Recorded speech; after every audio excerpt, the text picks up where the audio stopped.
Hello friends, welcome to knowledge centre. 6ാം ക്ലാസ്സിലെ social സയൻസിലെ 11ാമത്തെയും 12ാമത്തെയും ചാപ്റ്റേഴ്സാണ് ഇന്ന് നമുക്ക് പഠിക്കാനുള്ളത്. 11ാമത്തെ ചാപ്റ്ററിൻ്റെ പേരാണ് സമൂഹ ജീവിതത്തിലെ വൈവിധ്യം. 12ാമത്തേത് പ്രകൃതിയുടെ വരദാനം.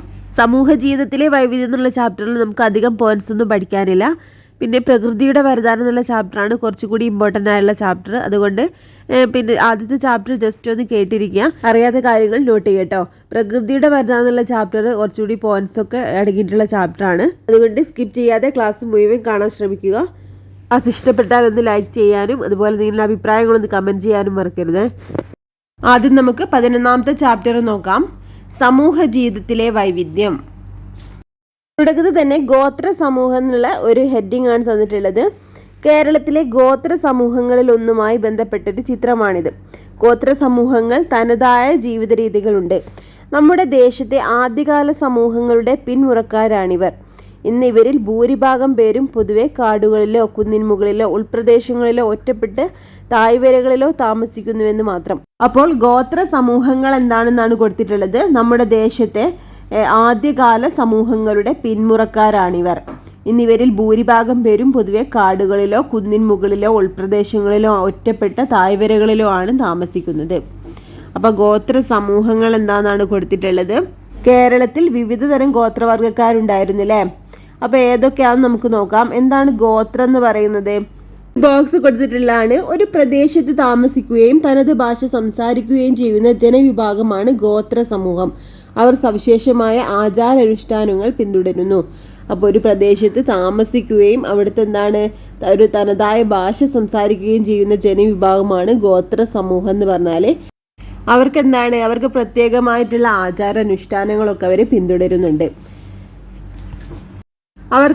പ്രത്യേകമായിട്ടുള്ള ഭാഷാ ശൈലിയും അതുപോലെ വസ്ത്രധാരണത്തിലൊക്കെ അവർക്ക് ഒരു തനതായ ശൈലി ഉണ്ടാവും.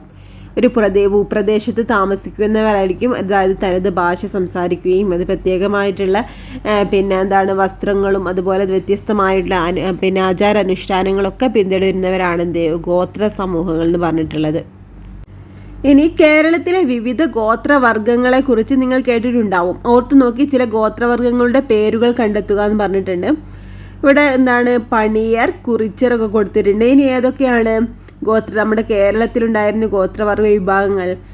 പിന്നെ കുറുമ്പരുണ്ട് അല്ലേ, കുറുമ്പർ, കാട്ടുനായ്ക്കർ, ചോലനായ്ക്കർ, അതുപോലെ കൊറഗർ, പിന്നെ കാടർ. ഇവരൊക്കെ നമ്മുടെ കേരളത്തിലെ വിവിധ ഗോത്രവർഗ്ഗ വിഭാഗങ്ങളാണ്.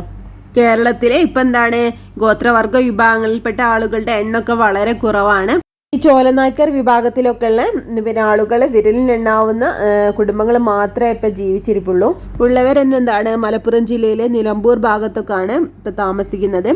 ഇവരുമായിട്ട് ബന്ധപ്പെട്ടവരാണ് കാട്ടുനായ്ക്കർ. ഇവരെവിടെയാണ്? മലപ്പുറം, അതുപോലെ വയനാട്, കോഴിക്കോട് ജില്ലകളിലൊക്കെയാണ് ഈ കാട്ടുനായ്ക്കർ വസിക്കുന്നത്. ഇനി പാലക്കാട് ജില്ലയിൽ അട്ടപ്പാടിയിൽ താമസിക്കുന്ന ഗോത്രവർഗ്ഗ വിഭാഗമാണ് കുറുമ്പൻ. അതുപോലെ തന്നെ പാലക്കാട്, തൃശ്ശൂർ ജില്ലകളിലായിട്ടാണ് കാടർ എന്ന ഗോത്ര വിഭാഗം താമസിക്കുന്നത്. അടുത്ത ഹെഡിങ് ആണ് ഗോത്ര സമൂഹത്തിന്റെ സവിശേഷതകൾ. ഗോത്രവർഗ്ഗങ്ങളുടെ സാമൂഹിക ജീവിതത്തിന്റെ സവിശേഷതകളാണ് ഇവിടെ കൊടുത്തിട്ടുള്ളത്. ഗോത്രവർഗ്ഗത്തിൽ പെടുന്നവരെന്താണ് പൊതുവെ മലയോരങ്ങളിലോ വനങ്ങളിലോ കുന്നിൻ മുകളിലോ ഒറ്റപ്പെട്ട് കിടക്കുന്ന താഴ്വരകളിലോ ആണ് താമസിക്കുന്നത്. ഓരോ ഗോത്ര സമൂഹവും ഒരിടത്ത് കൂട്ടമായി ജീവിക്കുന്നു. മറ്റു സമൂഹങ്ങളിൽ നിന്ന് വേറിട്ട ജീവിതമാണ് ഇവർ നയിക്കുന്നത്. അപ്പോൾ ഗോത്ര സമൂഹത്തിന്റെ സവിശേഷത ആണ് ഇവിടെ കൊടുത്തിട്ടുള്ളത്. മറ്റു സമൂഹങ്ങളിൽ നിന്നൊക്കെ വേറിട്ട ജീവിതമാണ് നയിക്കുന്നത്. അതായത് കുന്നിൻ മുകളിലോ മലയോരങ്ങളിലോ വനങ്ങളിലോ ഒക്കെയാണ് ഇവർ ഒറ്റപ്പെട്ട് കിടക്കുന്ന താഴ്വരകളിലൊക്കെയാണ് ഇവർ താമസിക്കുന്നത്. ഓരോ ഗോത്ര സമൂഹവും ഒരിടത്ത് കൂട്ടമായിട്ടാണ് ജീവിക്കുന്നത്. വനവിഭവങ്ങൾ ശേഖരിച്ചും പരമ്പരാഗത രീതിയിൽ കൃഷി ചെയ്തുമാണ് ഗോത്ര സമൂഹങ്ങൾ ജീവിക്കുന്നത്. ഇവർക്കിടയിൽ പലരും പരമ്പരാഗത കുലത്തൊഴിലുകൾ ചെയ്യുന്നവരാണ്.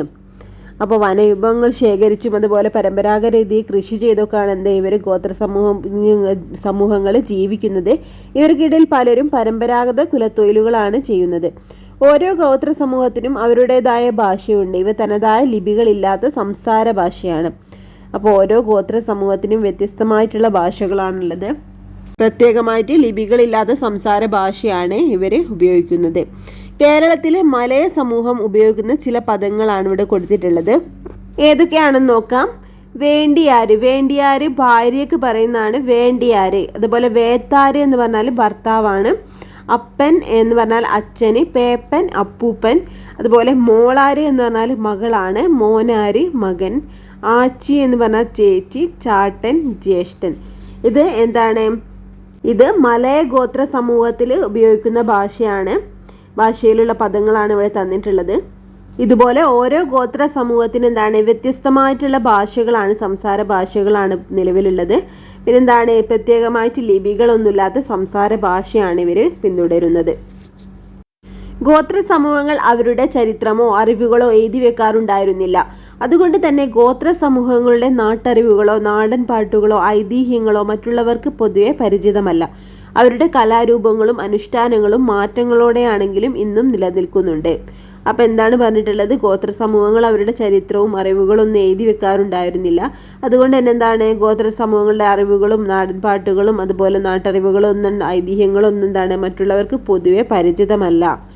അവരുടെ കലാരൂപങ്ങൾ ഇന്നും എന്താണ് മാറ്റങ്ങളുണ്ടെങ്കിലും ഇന്നും നിലനിൽക്കുന്നുണ്ട്. കലാരൂപങ്ങളും അതുപോലെ അനുഷ്ഠാനങ്ങളൊക്കെ ഇന്നും നിലനിൽക്കുന്നുണ്ടെന്നാണ് പറയുന്നത്. ഗോത്ര സമൂഹങ്ങൾ ഒരുമിച്ച് താമസിക്കുന്ന സ്ഥലം ഊര് എന്നറിയപ്പെടുന്നു. ഓരോ ഊരിനും ഓരോ നേതാവുണ്ടാകും. അദ്ദേഹത്തെ ഊര് മൂപ്പൻ എന്ന് ആദരവോടെ വിളിക്കുന്നു. ഊരിലെ ഭരണത്തിന് നേതൃത്വം കൊടുക്കുന്നത് മൂപ്പനോ മൂപ്പനടങ്ങുന്ന മുതിർന്ന അംഗങ്ങളുടെ ഒരു സമിതിയോ ആയിരിക്കും.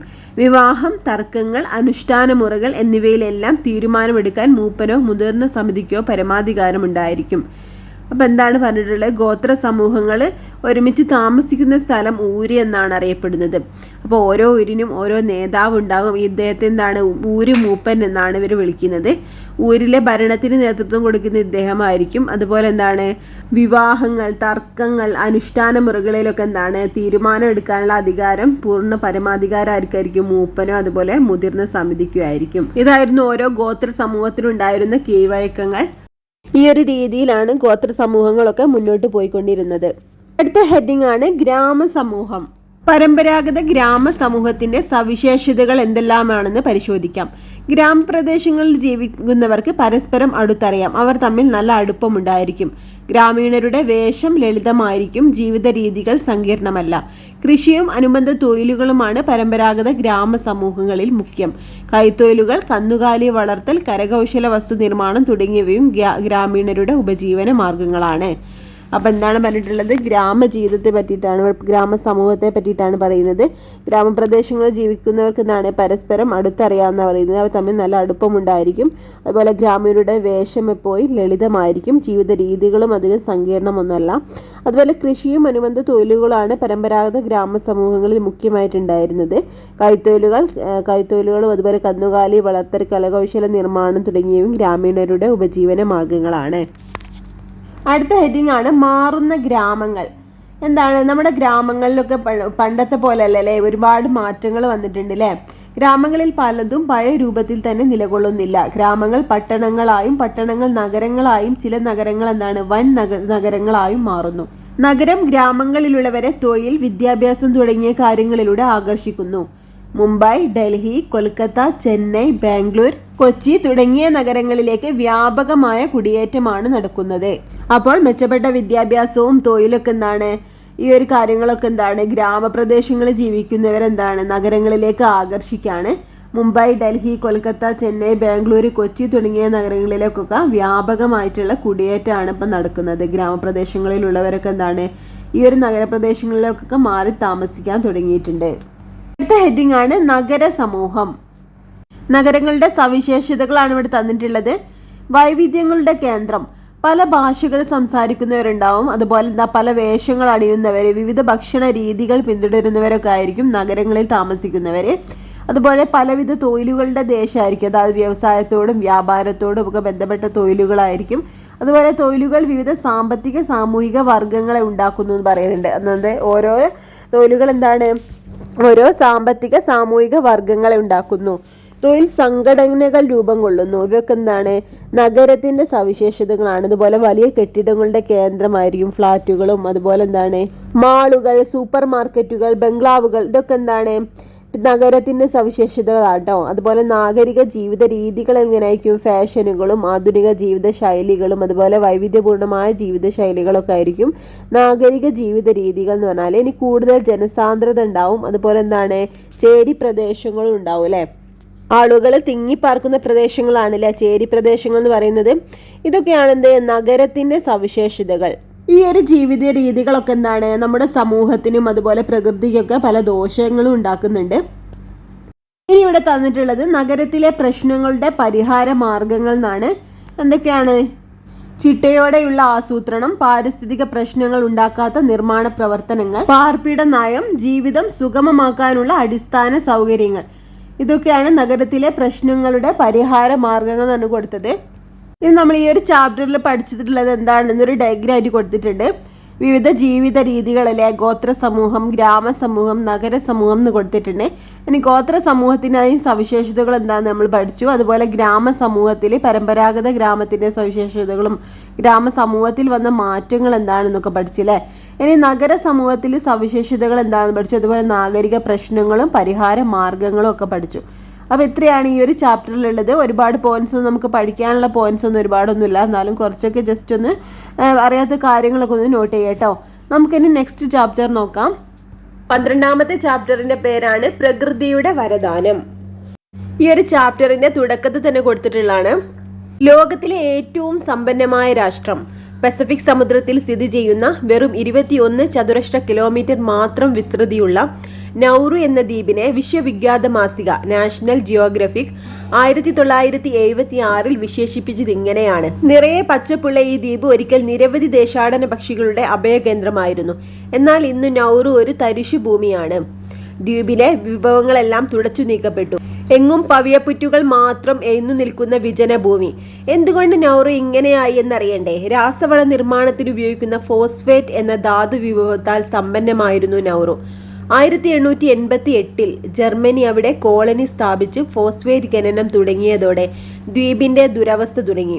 1-ാം ലോക യുദ്ധാനന്തരം ബ്രിട്ടൻ, ഓസ്ട്രേലിയ, ന്യൂസിലാൻഡ് എന്നീ രാജ്യങ്ങളും അവിടെ ഖനനം ആരംഭിച്ചു. ഫോസ്ഫേറ്റ് ഖനനത്തിലൂടെ നൗറു ഒരു സമ്പന്ന രാജ്യമായി മാറിയിരുന്നു. എന്നാൽ അമിതമായ ഫോസ്ഫേറ്റ് ഖനനം അവിടുത്തെ സസ്യാവരണം ഇല്ലാതാക്കി. അതോടെ പക്ഷികളും ജന്തുക്കളുമൊക്കെ നാമാവിശേഷമായി. നൗറുവിന്റെ പാരിസ്ഥിതിക സ്ഥിതി തന്നെ മാറി. ഫോസ്ഫേറ്റ് നിക്ഷേപവും അധികം താമസിയാതെ തീർന്നു. അങ്ങനെ നൗറു ഒരു തികഞ്ഞ ദരിദ്ര രാജ്യമായി എല്ലാ അർത്ഥത്തിലും. അപ്പൊ ഈ ഒരു ഇതിൽ കൊടുത്തിട്ടുള്ള എന്താണ്, പസഫിക് സമുദ്രത്തിൽ സ്ഥിതി ചെയ്യുന്ന നൗറു എന്ന ദ്വീപിനെ കുറിച്ചാണ് ഇവിടെ പറയുന്നത്.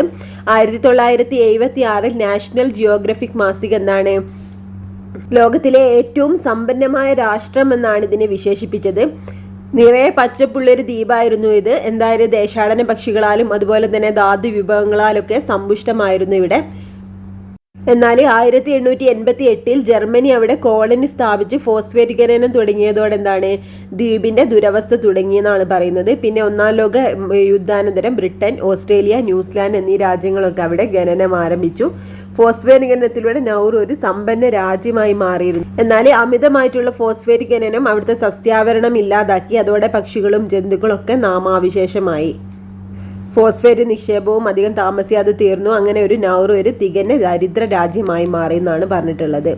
അപ്പോൾ പസഫിക് സമുദ്രത്തിൽ സ്ഥിതി ചെയ്യുന്ന 21 ചതുരശ്ര കിലോമീറ്റർ മാത്രം വിസ്തൃതിയുള്ള ഒരു ദ്വീപാണ് നൗറു ദ്വീപ്.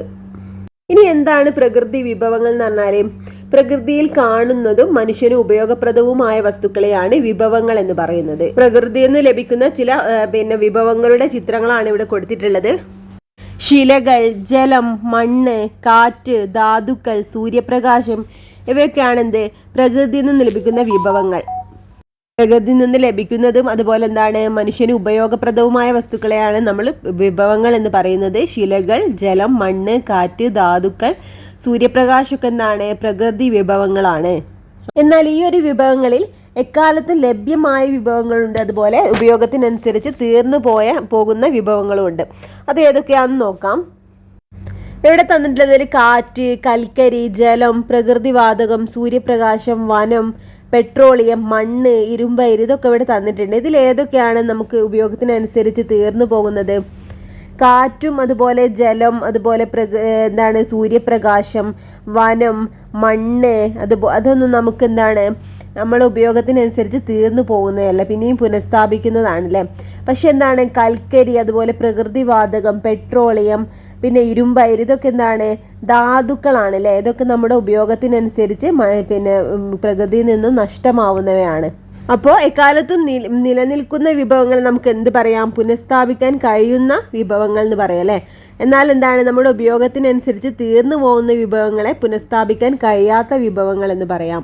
അപ്പോൾ ഇവിടെ തന്നിട്ടുള്ളവയിൽ കാറ്റ്, ജലം, സൂര്യപ്രകാശം, വനം, മണ്ണൊക്കെ എന്താണ്, നമുക്ക് ഇവിടെ പുനഃസ്ഥാപിക്കാൻ കഴിയുന്ന ഊർജ്ജ സ്രോതസ്സുകളാണ്. എന്നാൽ എന്താണ്, കൽക്കരി, പ്രകൃതിവാതകം, അതുപോലെ എന്താണ് പെട്രോളിയം, ഇരുമ്പയിരൊക്കെ എന്താണ്, പുനഃസ്ഥാപിക്കാൻ കഴിയാത്ത വിഭവങ്ങളാണ്. അടുത്തൊരു ഹെഡിങ് ആണ് വർദ്ധിക്കുന്ന ആവശ്യങ്ങൾ, ശോഷിക്കുന്ന വിഭവങ്ങൾ. പ്രകൃതി വിഭവങ്ങളെ മനുഷ്യൻ തനിക്കു വേണ്ടി മാത്രമുള്ളതാണെന്ന ധാരണയിൽ യഥേഷ്ടം ഉപയോഗിച്ചുകൊണ്ടിരിക്കുന്നു. ജനസംഖ്യാ വർധനവ്, ശാസ്ത്ര സാങ്കേതിക പുരോഗതി, മെച്ചപ്പെട്ട വാർത്താവിനിമയ സൗകര്യങ്ങൾ, വ്യവസായവൽക്കരണം എന്നിവ പ്രകൃതി വിഭവങ്ങളുടെ ആവശ്യകത വർദ്ധിപ്പിച്ചു. ഇത് അമിതമായ വിഭവ ശോഷണത്തിന് വഴിതെളിച്ചു. അനിയന്ത്രിതമായ ഉപഭോഗം മൂലം വിഭവങ്ങളുടെ അളവിലും ഗുണത്തിലും ഉണ്ടാകുന്ന കുറവാണ് വിഭവ ശോഷണം. പ്രകൃതിയെ അശാസ്ത്രീയമായി ചൂഷണം ചെയ്യുന്നതിനാൽ പല അമൂല്യ വിഭവങ്ങളും നഷ്ടമാവുകയും പ്രകൃതിയുടെ തനതായ സ്വഭാവത്തിൽ മാറ്റം വന്നു തുടങ്ങുകയും ചെയ്തു. ഇപ്പോൾ ജനസംഖ്യാ വർധനവും, അതുപോലെ ശാസ്ത്ര സാങ്കേതിക പുരോഗതിയും, അതുപോലെ മെച്ചപ്പെട്ട വാർത്താവിനിമയ സൗകര്യങ്ങളും, പിന്നെന്താണ് വ്യവസായ വൽക്കരണമൊക്കെ എന്താണ് പ്രകൃതി വിഭവങ്ങളുടെ ആവശ്യകതയെ വർദ്ധിപ്പിച്ചു. പ്രകൃതിയെ അശാസ്ത്രീയമായി ചൂഷണം ചെയ്യുന്നതിനാൽ എന്താണ്, പല അമൂല്യ വിഭവങ്ങളും നമ്മുടെ പ്രകൃതിയിൽ നിന്ന് നഷ്ടമായി. അതുപോലെ പ്രകൃതിയുടെ തനതായ സ്വഭാവത്തിൽ മാറ്റം വന്നു തുടങ്ങുകയും ചെയ്തു. ഇനി ഇവിടെ ഒരു പ്രസംഗത്തിന്റെ ഭാഗം കൊടുത്തിട്ടുണ്ട്. ഞാൻ എനിക്കും എൻ്റെ ഭാവി തലമുറയ്ക്കും വേണ്ടി പോരാടുന്നു. വിശക്കുന്ന 1000 കുഞ്ഞുങ്ങൾക്ക് വേണ്ടി, ഭൂമുഖത്ത് നിന്ന് അപ്രത്യക്ഷമായിക്കൊണ്ടിരിക്കുന്ന ജന്തുജാലങ്ങൾക്ക് വേണ്ടി ഞാൻ സംസാരിക്കുന്നു. ഭൂമിയല്ലാതെ അവർക്ക് മറ്റൊരിടമില്ല. അവരുടെ ശബ്ദം ആരും കേൾക്കുന്നില്ല. എനിക്ക് ശ്വസിക്കാൻ ഭയമാകുന്നു. എനിക്കറിയില്ല എന്തുമാത്രം വിഷലിപ്തമാണ് ഈ വായു എന്ന്. ഞാൻ പുറത്തേക്കിറങ്ങാൻ ഭയക്കുന്നു. കാരണം അന്തരീക്ഷത്തിലെ ഓസോൺ സുഷിരങ്ങൾ എൻ്റെ കുഞ്ഞുങ്ങൾക്ക് കൂടി കാണാൻ നിങ്ങൾ ബാക്കി വെച്ചേക്കുമോ? ഈ മഴക്കാടുകളെ, മൃഗങ്ങളെ, പൂമ്പാറ്റകളെ നിങ്ങളുടെ ബാല്യകാലത്ത് നിങ്ങൾ എങ്ങനെ വിലപിച്ചിരുന്നുവോ, ആകുലപ്പെട്ടിരുന്നുവോ? നിങ്ങൾക്കിനിയും ഭൂമിയെ സംരക്ഷിക്കാൻ സമയമുണ്ടെന്ന് കരുതുന്നുവോ? നിങ്ങൾക്ക് സാൽമൺ മത്സ്യങ്ങളെ തിരികെ എത്തിക്കാൻ കഴിയില്ലെങ്കിൽ, മരുഭൂമികളായി മാറിയ വനപ്രദേശങ്ങളെ തിരികെ കൊണ്ടുവരാൻ കഴിയില്ല എങ്കിൽ നിർത്തൂ. ദയവായി ഇവയെ നശിപ്പിക്കാതിരിക്കൂ. 1992 ബ്രസീലിലെ റിയോ ഡി ജനീറോയിൽ നടന്ന ഐക്യരാഷ്ട്ര സംഘടനയുടെ ആദ്യ ഭൗമ ഉച്ചകോടിയിൽ നിരവധി ലോകരാഷ്ട്രങ്ങളുടെ പ്രതിനിധികൾ അടങ്ങിയ സദസ്സിനെ നിശബ്ദമാക്കിയ പ്രസംഗം. മൊഴിമാറ്റം നടത്തിയതിൻ്റെ പ്രസക്ത ഭാഗങ്ങളാണ് നമ്മളിവിടെ വായിച്ചത്. കേവലം 12 വയസ്സ് മാത്രമുള്ള സെവൻ കൂളിസ് സുസൂക്കി എന്ന കാനഡക്കാരിയായ പെൺകുട്ടിയുടെ പ്രസംഗമാണിത്. ഐക്യരാഷ്ട്ര സംഘടനയുടെ ആദ്യ ഭൗമ ഉച്ചകോടി നടന്നത് 1992 ബ്രസീലിലെ റിയോ ഡി ജനീറോയിൽ വെച്ചിട്ടാണ്. ഐക്യരാഷ്ട്ര സംഘടനയുടെ ആദ്യ ഭൗമ ഉച്ചകോടി 1992 ബ്രസീലിലെ റിയോ ഡി ജനീറോയിലാണ് നടന്നത്. അപ്പോൾ എന്തൊക്കെ ആകുലതകളാണ് ഈ ഒരു പ്രസംഗത്തിലൂടെ ആ പെൺകുട്ടി പങ്കുവെച്ചത്? മലിനീകരിക്കപ്പെടുന്ന വായു, അതുപോലെ നശിപ്പിക്കപ്പെടുന്ന വനങ്ങൾ, ഭൂമുഖത്ത് നിന്ന് അപ്രത്യക്ഷമാകുന്ന ജന്തുജാലങ്ങൾ, അതുപോലെ ഓസോൺ പാളിയിലെ സുഷിരങ്ങൾ, ഇതൊക്കെയായിരുന്നു ഈ ഒരു പെൺകുട്ടിയുടെ പ്രസംഗത്തിലുള്ള ഭാഗങ്ങൾ. 1972 ജൂണിൽ സ്റ്റോക്ക്ഹോമിൽ നടന്ന മാനവ പരിസ്ഥിതിയെക്കുറിച്ച് ഐക്യരാഷ്ട്ര സംഘടനയുടെ സമ്മേളനത്തിൽ ഇന്ത്യയുടെ പ്രധാനമന്ത്രി ശ്രീമതി ഇന്ദിരാഗാന്ധി നടത്തിയ പ്രസംഗം ഐക്യരാഷ്ട്രസഭയെ ജൂൺ 5 ലോക പരിസ്ഥിതി ദിനമായി ആചരിക്കാനുള്ള തീരുമാനത്തിലെത്തിച്ചു. അപ്പോൾ ജൂൺ 5 എങ്ങനെ ലോക പരിസ്ഥിതി ദിനമായിട്ട് ആചരിക്കാനുള്ള തീരുമാനം എടുത്തത്? 1972 ജൂണിൽ സ്റ്റോക്ക്ഹോമിൽ നടന്ന മാനവ പരിസ്ഥിതിയെക്കുറിച്ചുള്ള ഐക്യരാഷ്ട്ര സംഘടനയുടെ സമ്മേളനത്തിൽ നമ്മുടെ ഇന്ത്യയുടെ പ്രധാനമന്ത്രി ശ്രീമതി ഇന്ദിരാഗാന്ധി നടത്തിയ പ്രസംഗമാണ് ഈ ഒരു ജൂൺ 5 ലോക പരിസ്ഥിതി ദിനമായിട്ട് ആചരിക്കാനുള്ള തീരുമാനത്തിലെത്തിയത്. മനുഷ്യന്റെ അമിതമായ വിഭവ ചൂഷണം മൂലം വംശനാശം സംഭവിച്ച ജീവിയാണ് ഡോഡോ. ഇന്ത്യൻ മഹാസമുദ്രത്തിൽ മൗറീഷ്യസ് ദ്വീപിൽ കണ്ടുവന്നിരുന്ന ഈ പക്ഷികളെ മാംസത്തിനു വേണ്ടി കൊന്നൊടുക്കിയപ്പോൾ ഭൂമുഖത്ത് നിന്ന് അവ അപ്രത്യക്ഷമായി. ഇന്ത്യയിൽ ഉണ്ടായിരുന്ന അറോച്ച് എന്ന കന്നുകാലി വർഗം, ഏഷ്യൻ ചീറ്റപ്പുലി എന്നിവയും അന്യം നിന്നു പോയവയാണ്. അപ്പോൾ ഇത് ഇമ്പോർട്ടൻ്റ് ആണ് കേട്ടോ, നോട്ട് ചെയ്യണേ. അപ്പോൾ എന്താണ്, മനുഷ്യന്റെ അമിതമായ വിഭവ ചൂഷണം മൂലം വംശനാശം സംഭവിച്ച ജീവികളാണ് ഡോഡോ പക്ഷി. ഇന്ത്യൻ മഹാസമുദ്രത്തിൽ മൗറീഷ്യസ് ദ്വീപിലാണ് ഇത് കണ്ടുവന്നിരുന്നത്. അപ്പോൾ മൗറീഷ്യസ് ദ്വീപിൽ കണ്ടുവന്ന വംശനാശം സംഭവിച്ച പക്ഷിയാണ് ഡോഡോ പക്ഷി. ഇനി അടുത്തതാണ് എന്താണ് കൊടുത്തിട്ടുള്ളത്, ഇന്ത്യയിൽ ഉണ്ടായിരുന്ന അറോച്ച് എന്ന കന്നുകാലി വർഗം അതുപോലെ ഏഷ്യൻ ചീറ്റപ്പുലി എന്നിവയൊക്കെ അന്യം നിന്നുപോയ ജീവികൾക്ക് ഉദാഹരണമാണ്. അടുത്ത ഹെഡിംഗ് ആണ് വിഭവ സംരക്ഷണം. വിഭവങ്ങൾ നീതിപൂർവവും ശ്രദ്ധാപൂർവവും ഉപയോഗിക്കുകയും അവയ്ക്ക് പുനഃസ്ഥാപിക്കപ്പെടാനുള്ള സമയം അനുവദിക്കുകയും ചെയ്യുക എന്നതാണ് വിഭവ സംരക്ഷണത്തിന്റെ അടിസ്ഥാന തത്വം. അപ്പോൾ വിഭവങ്ങൾ നീതിപൂർവവും ശ്രദ്ധാപൂർവവും ഉപയോഗിക്കുകയും അവയ്ക്ക് പുനഃസ്ഥാപിക്കപ്പെടാനുള്ള സമയം അനുവദിക്കുകയും ചെയ്യുന്നതെന്നാണ് വിഭവം സംരക്ഷിക്കാനുള്ള അടിസ്ഥാനമായിട്ടുള്ള മാർഗം. ഇനി ഇവിടെ 2 ദിനങ്ങൾ കൊടുത്തിട്ടുണ്ട്. ജൂൺ 5 ലോക പരിസ്ഥിതി ദിനം, അതുപോലെ ഏപ്രിൽ 22 ലോക ഭൗമദിനം. അപ്പോൾ ഏപ്രിൽ 22 ലോക ഭൗമദിനം. വിഭവ സംരക്ഷണവും ഇന്ത്യയിലെ നിയമങ്ങളും. അമിത വിഭവ ചൂഷണം മനുഷ്യരുടെ നിലനിൽപ്പിനെ തന്നെ ചോദ്യം ചെയ്തു തുടങ്ങിയപ്പോൾ പ്രകൃതിയെ നിഷ്കരണം ഉപദ്രവിക്കുന്നതിൽ നിയന്ത്രണം വേണമെന്ന ചിന്തയുണ്ടായി. അങ്ങനെ ഈ നിയമങ്ങളൊക്കെ നിലവിൽ വന്നു. ഒന്നാമത്തെ പരിസ്ഥിതി സംരക്ഷണം ഇന്ത്യൻ പൗരന്റെ കർത്തവ്യമാണെന്ന് ഉദ്ഘോഷിക്കുന്ന ഇന്ത്യൻ ഭരണഘടനയുടെ 48A വകുപ്പും 51AG വകുപ്പും നിലവിൽ വന്നു. ഇതൊക്കെയായിരുന്നു പരിസ്ഥിതി സംരക്ഷണം ഇന്ത്യൻ പൗരന്റെ കർത്തവ്യമാണെന്ന് പറയുന്ന ഭരണഘടനാ അനുച്ഛേദമാണ് 48A അതുപോലെ 51AGയും. 48A വകുപ്പും അതുപോലെ 51AG വകുപ്പും. പരിസ്ഥിതി സംരക്ഷണ നിയമം നിലവിൽ വന്നു. അതുപോലെ ജല നിയമം വന്നു, വനസംരക്ഷണ നിയമം വന്നു, വായു നിയമം, അതുപോലെ ദേശീയ പരിസ്ഥിതി ട്രിബ്യൂണലും നിലവിൽ വന്നു. പിന്നെന്താണ് ഇനി വിഭവ സംരക്ഷണം കേരളത്തിൽ. പെരിയാർ നദീ സംരക്ഷണത്തിനു വേണ്ടിയുള്ള ജനമുന്നേറ്റം 1999 ജല അതോറിറ്റി സ്ഥാപിക്കുന്നതിന് കാരണമായി.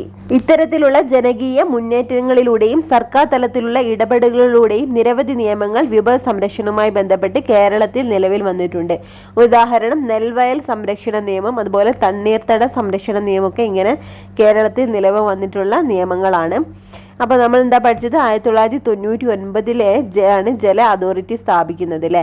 പെരിയാർ നദീതട സംരക്ഷണത്തിന് വേണ്ടിയുള്ള ജനമുന്നേറ്റം 1999 ജല അതോറിറ്റി സ്ഥാപിക്കുന്നതിന് കാരണമായി. പിന്നെ നമ്മൾ എന്താ പറഞ്ഞത്, പ്രധാനമായിട്ടുള്ളത് പരിസ്ഥിതി സംരക്ഷണം ഇന്ത്യൻ പൗരന്റെ കർത്തവ്യമാണെന്ന് പറയുന്ന ഭരണഘടനാ ഭേദഗതി ഏതാണ്, ഭരണഘടനയുടെ അനുച്ഛേദം ഏതാണ്, 48Aയും അതുപോലെ 51AG വകുപ്പുമാണ് കേട്ടോ. ഇമ്പോർട്ടൻ്റ് ആണ് കേട്ടോ, നോട്ട് ചെയ്യണേ. വികസനം സുസ്ഥിരം, പ്രകൃതി സുരക്ഷിതം. വരും തലമുറകൾക്ക് അവരുടെ ആവശ്യങ്ങൾ നിറവേറ്റുന്നതിനുള്ള ശേഷിയിൽ കുറവ് വരാതെ തന്നെ ഇന്നത്തെ തലമുറ അവരുടെ ആവശ്യങ്ങൾ നിറവേറ്റുന്ന സമീപനമാണ് സുസ്ഥിര വികസനം. അപ്പം എന്താണ്, വരും തലമുറകൾക്ക് അവരുടെ ആവശ്യങ്ങൾ നിറവേറ്റുന്നതിനുള്ള ശേഷിയിൽ കുറവ് വരാതെ തന്നെ ഇന്നത്തെ തലമുറ അവരുടെ ആവശ്യങ്ങൾ നിറവേറ്റുന്ന സമീപനമാണ് സുസ്ഥിര വികസനം. ഇനി ഗാന്ധിജിയുടെ ഒരു വാക്ക് കൊടുത്തിട്ടുണ്ട്, നമുക്ക് എല്ലാവരുടെയും ആവശ്യങ്ങളെ തൃപ്തിപ്പെടുത്താനുള്ള വിഭവങ്ങളുണ്ട്, എന്നാൽ ഒരാളുടെ പോലും അത്യാഗ്രഹത്തെ നിറവേറ്റുവാനുള്ളതില്ല താനും. അപ്പം ഇത് ഗാന്ധിജിയായിട്ട് പറഞ്ഞത്, നമുക്ക് എല്ലാവരുടെയും ആവശ്യങ്ങളെ തൃപ്തിപ്പെടുത്താനുള്ള വിഭവങ്ങളുണ്ട്, എന്നാൽ ഒരാളുടെ പോലും അത്യാഗ്രഹത്തെ നിറവേറ്റാനുള്ളതില്ല താനും എന്ന് പറഞ്ഞത് ഗാന്ധിജിയാണ്. വിഭവങ്ങൾ പുനഃചംക്രമണം ചെയ്യുക, അവയുടെ ഉപയോഗം കുറയ്ക്കുക, അവ പുനരുപയോഗിക്കുക എന്നിവയാണ് സുസ്ഥിര വികസനത്തിലേക്ക് എത്താനുള്ള മാർഗങ്ങൾ.